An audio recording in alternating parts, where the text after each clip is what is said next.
The first thing I heard was the hiss of my own tires dying. Not a slow leak. Not a warning.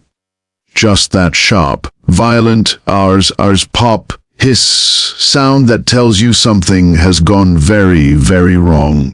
I had just driven 4 hours up the mountain to my grandfather's cabin. The road twisted through the Blue Ridge, foothills like it always had, tight curves, tall pines leaning over the asphalt, patches of fog sitting low in the valleys. I made this drive a few times every year. Same cooler in the passenger seat, same thermos of stale gas station coffee, same quiet feeling that settled in my chest when the city finally disappeared behind me. The cabin was supposed to be the one place in my life that never changed. My grandfather built it in the early 60s with his own hands. 1 room, cinder blocks, rough wood beams. Nothing fancy, but every board in that place had a story in it, which is why the moment my tires exploded on that gravel driveway, I knew something wasn't just wrong. Something had been done. I stepped out of the truck and immediately saw it.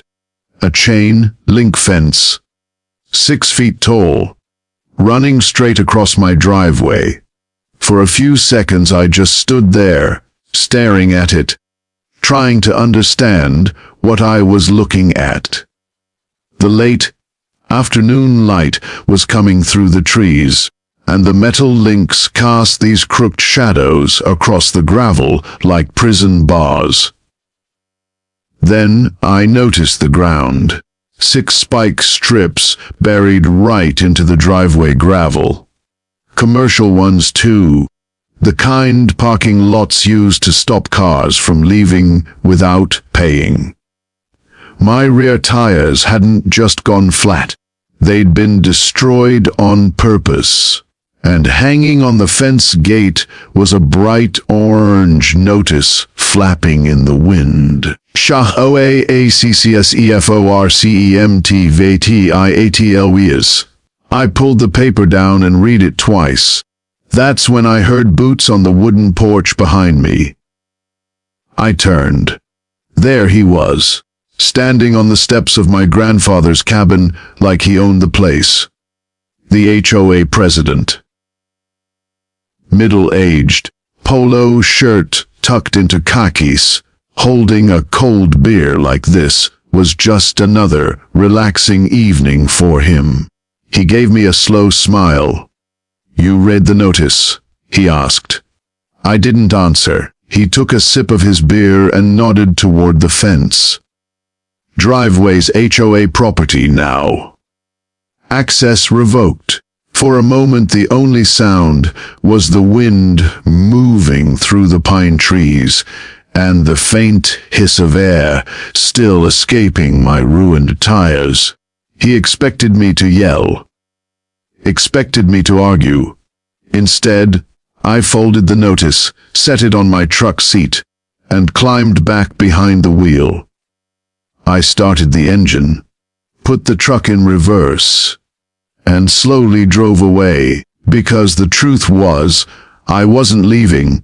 I was just giving myself 48 hours, and in those 48 hours, I was going to make absolutely sure that the man standing on my porch would regret every single nail he'd driven into my driveway. People always assume a place like that cabin is just a piece of land, a structure, a weekend getaway. But when I turned my truck around and drove down that mountain road with 2 shredded tires dragging on the pavement, I wasn't thinking about property. I was thinking about my grandfather. Eldon Marsh bought that land in 1961 with money he earned working double shifts at a furniture mill in Lenoir. Back then, the foothills of western North Carolina weren't full of vacation homes and gated communities. It was just forest, logging roads, and quiet. Grandpa didn't buy the land as an investment. He bought it because he wanted a place where nobody could tell him what to do. For 3 summers he built that cabin with his own hands. Hauled cinder blocks up the mountain in a rusted pickup that barely made it up the grade. Mixed cement in a wheelbarrow. Cut timber from the trees around the property. My father helped him finish the second room in 1987. Nothing fancy, just enough space for a small stove and a couple of bunks. When I was a kid, that cabin was where our family escaped everything. No cell service, no neighbors. Just the sound of wind through the pines and the creek running down the hill. The hill behind the property. That piece lasted almost 40 years. Then in the early 2000s, everything changed. A developer bought the land surrounding our parcel and turned it into something called Ridgeline Estate. So, dozens of identical houses started appearing along the ridge. Vinyl siding, perfect driveways, little decorative fences that looked more like props than fences. And of course, an HOA. At first, they ignored the cabin, mostly because it had been there decades before the development existed. My grandfather's land sat just outside the subdivision plat line. Technically separate, but to people who move into communities like that, old places don't feel charming. They feel inconvenient, especially to men like Sterling Briggs. Sterling moved into Ridgeline Estates in 2018. Big house, largest lot in the development. The kind of place that looks impressive until you realize the mortgage probably keeps its owner awake at night. He was the type of guy who wore polo shirts to HOA meetings and talked about community standards, like he was running a Fortune 500 company. 2 years after moving in, Sterling ran for HOA board president. Nobody ran against him. That should have been the first warning. The first letter from him arrived in the summer of 2021. Official HOA letterhead. Formal tone. Apparently my grandfather's cabin violated something called SEVER's, visual harmony with neighborhood architecture. Though I ignored it. Then came the second letter. $200 fine. I wrote back, politely explaining something Sterling clearly hadn't bothered to research. My property existed circa 40 years before the HOA was created was Zezer's, which meant their rules didn't apply to me. I assumed that would be the end of it. But men like Sterling Briggs don't like hearing the word ours, no. And standing there beside my truck that evening, watching the last of the air leak out of my tires, I realized something. Sterling hadn't just ignored the law. He had decided that if the rules didn't work in his favor, he'd simply make up his own. Most people think conflicts like this explode overnight. They don't. They grow slowly, quietly, one small push at a time, until someone finally goes too far. And Sterling Briggs had been pushing for almost 2 years. The first few months after my letter explaining the cabin wasn't under HOA authority were almost peaceful.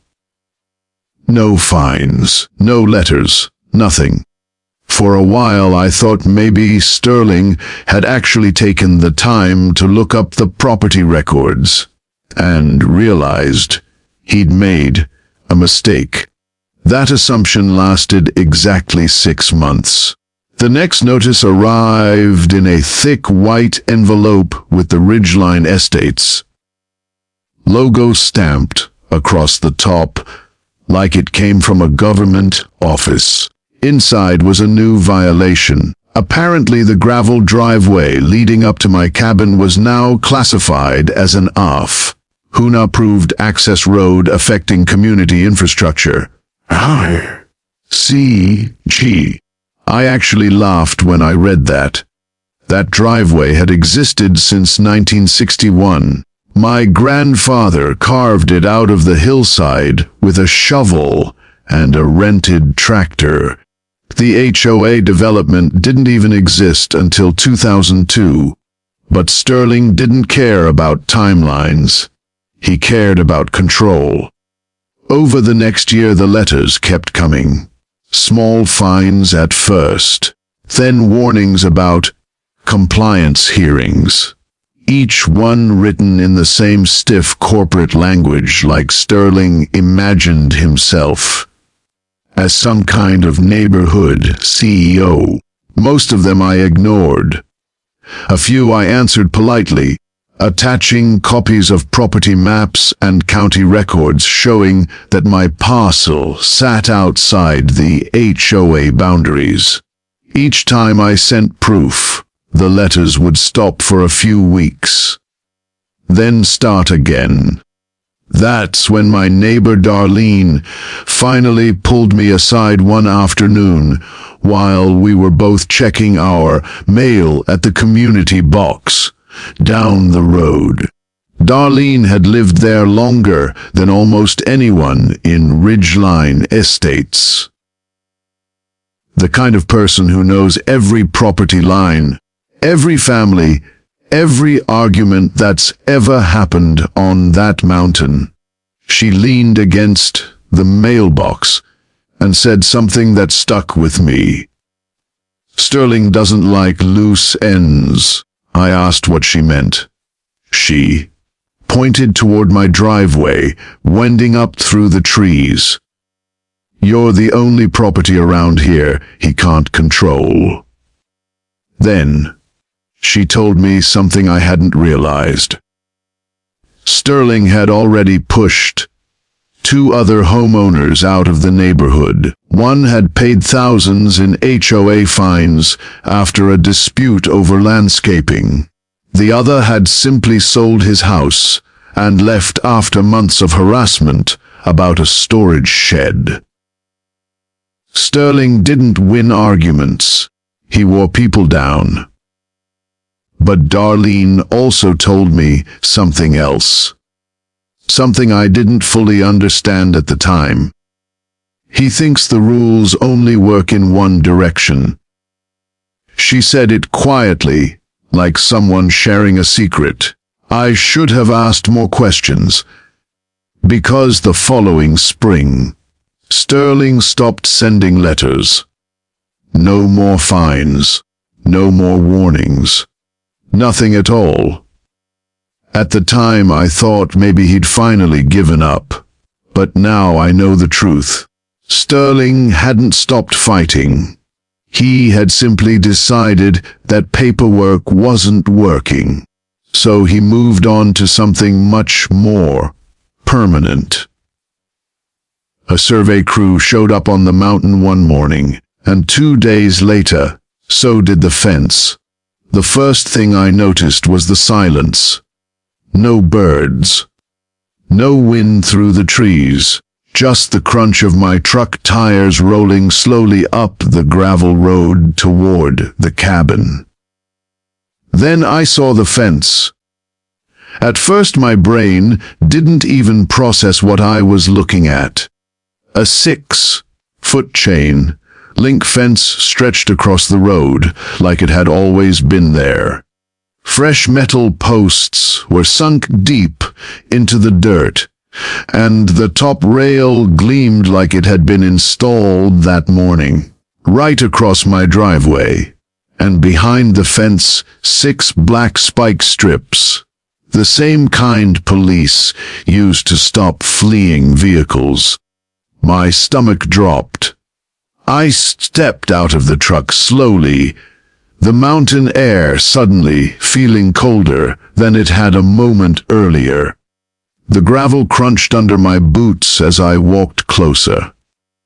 There was a gate in the middle of the fence, locked, and hanging from the chain was a bright yellow warning sign. HOA ACCS, UAU2SDRZ will be damaged. For a few seconds I just stood there staring at it. My driveway, blocked.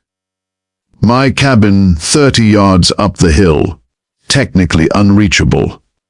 And the worst part, the fence wasn't even placed on Sterling's land. It cut diagonally across the road and anchored directly into the corner of my property line. Which meant one thing. This wasn't just harassment anymore.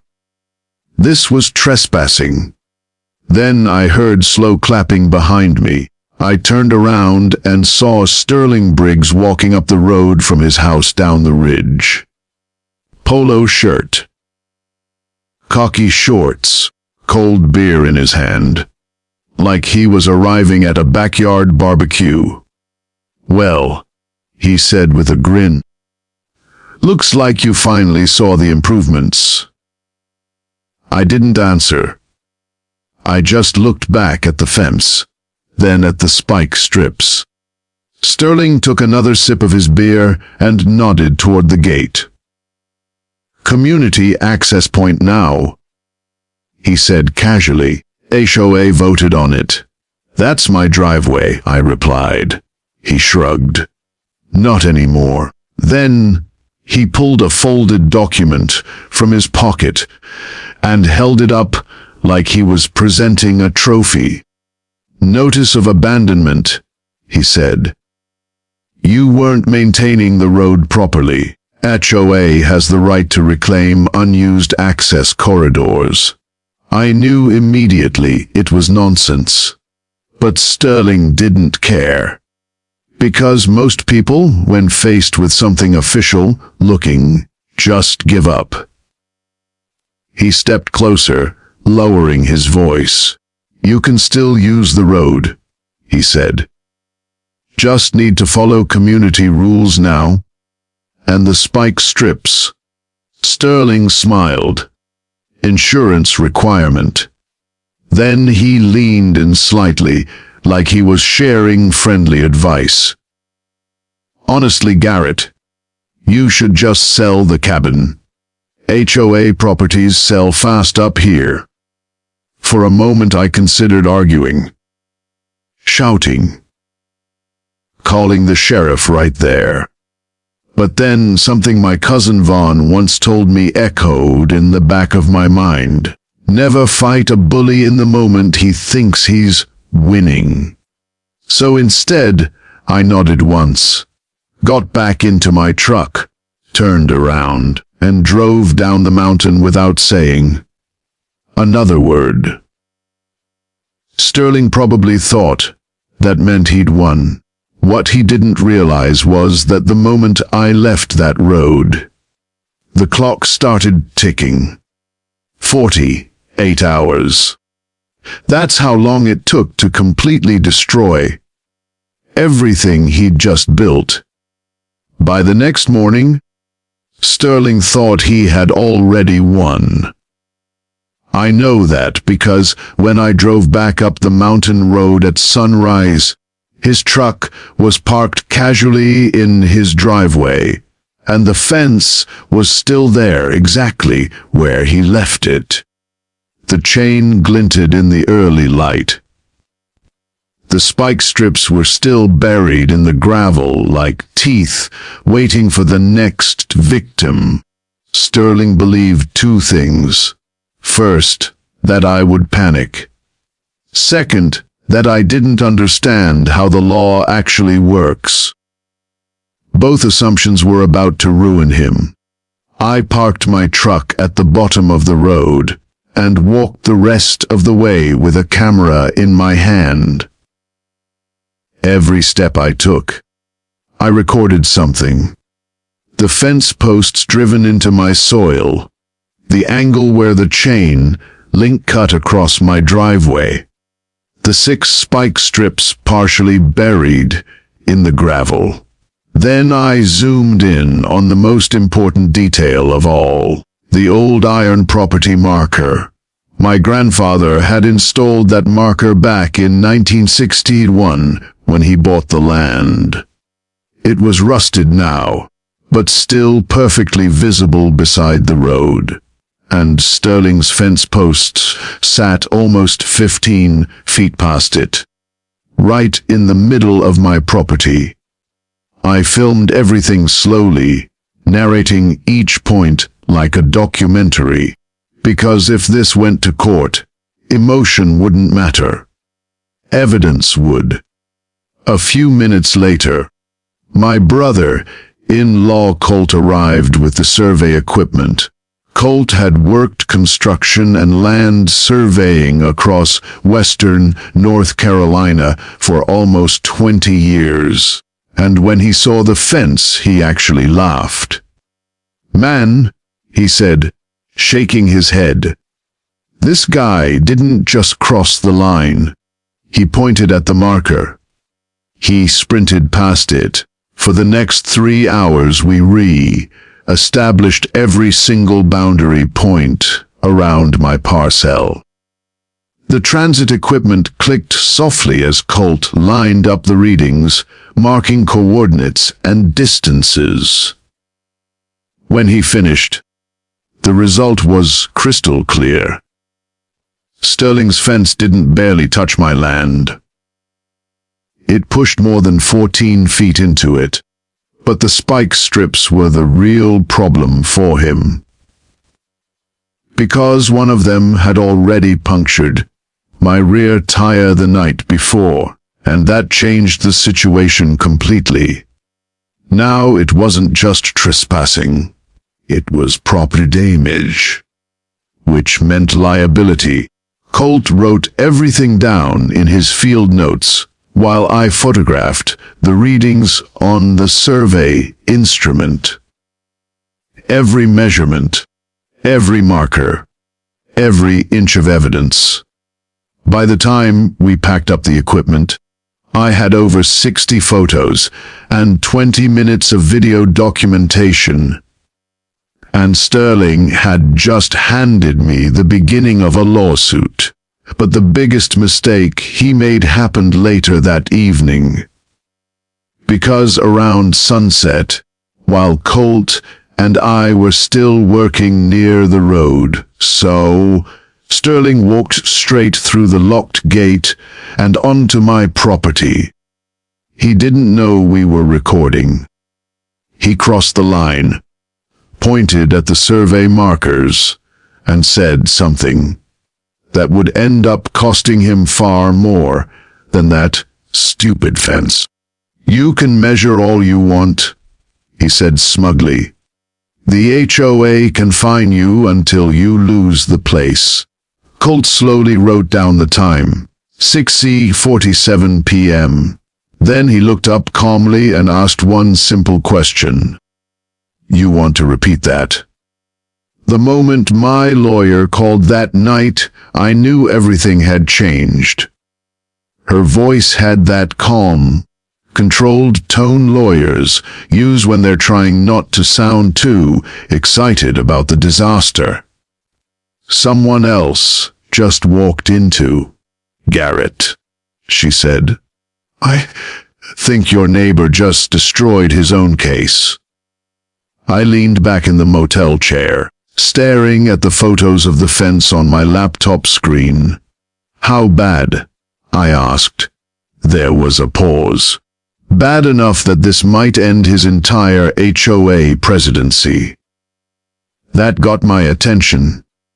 Earlier that afternoon, she had started digging through the Ridgeline Estates HOA documents, the original covenants, conditions, and restrictions filed with the county when the neighborhood was built. Most people never read those documents. They're long, boring, and packed with legal language designed to make your eyes glaze over. But buried inside those pages was something Sterling clearly never bothered to check. My land wasn't actually part of the HOA, not legally. Here's what happened. Back in 2002, when Ridgeline Estates was developed, the builder filed an official subdivision map with the county. That map defined every property that would fall under HOA authority.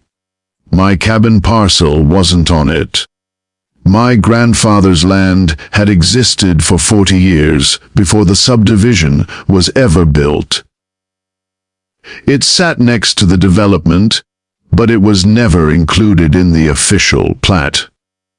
Somewhere along the way, probably when the HOA management company updated their records years later, someone mistakenly added my parcel into their internal database. And I had been paying HOA dues ever since. 6 years of payments for an organization that had absolutely zero legal authority over my land. That meant every fine Sterling had ever sent, every notice, every threat, and even the ridiculous adverse claim paperwork he filed about my driveway. None of it had any legal foundation. But it got worse for him. A lot worse. Because once my property fell outside HOA jurisdiction, the only thing Sterling had actually done was build a fence on land that didn't belong to him, and damage my vehicle with spike strips while doing it. My lawyer kept talking. "Garrett, there's another section in the HOA bylaws you should hear." I grabbed a pen. She read it out loud. "Any board member who knowingly files a false claim against a property owner may be removed from the board and held personally responsible for damages and legal costs." Sterling had signed the claim himself as HOA president, and there was one more detail we had just discovered. Sterling wasn't even eligible to be HOA president. Public records showed he was 11 months behind on his own HOA dues. According to the bylaws, any board member delinquent on assessments was automatically disqualified from serving, which meant the man threatening to foreclose on my property, technically, had no authority to do anything at all. I sat there for a long moment, letting the silence settle. Then I asked the only question that mattered. "So what happens now?" My lawyer didn't hesitate. "Now," she said calmly, "we take this to court tomorrow, and we end it." The next morning, I woke up to a sense of anticipation that felt almost electric. My phone buzzed before I even finished my coffee. It was my lawyer. "Garrett, it's happening today," she said, and I could hear a quiet excitement in her voice. I didn't need details, I already knew. After months of harassment, spikes in the driveway, and false claims, Sterling was about to face the consequences of his reckless decisions. When we arrived at the HOA office, the tension was thick enough to slice with a knife. Employees glanced nervously as we walked past, murmuring under their breath. Sterling was nowhere in sight, which only added to the suspense. Minutes later, the board meeting began, but the air had changed. The room felt smaller somehow, like the walls themselves were closing in on him. I watched as the secretary called the roll, and then, finally, the moment that would forever be burned into my memory. Sterling's name was called, and he didn't respond. My lawyer leaned over and whispered, "This is it." The board tried to proceed, but without a quorum including Sterling, their authority was shaky at best.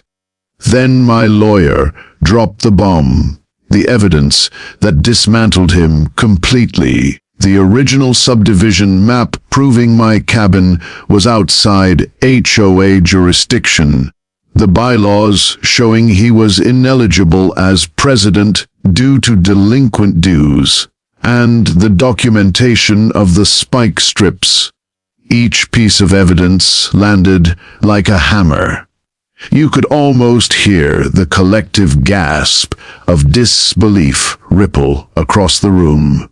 Sterling finally appeared, face pale, lips pressed tight. He opened his mouth, probably to protest, but my lawyer didn't pause. Every argument he had ever made to threaten or intimidate me had just been obliterated.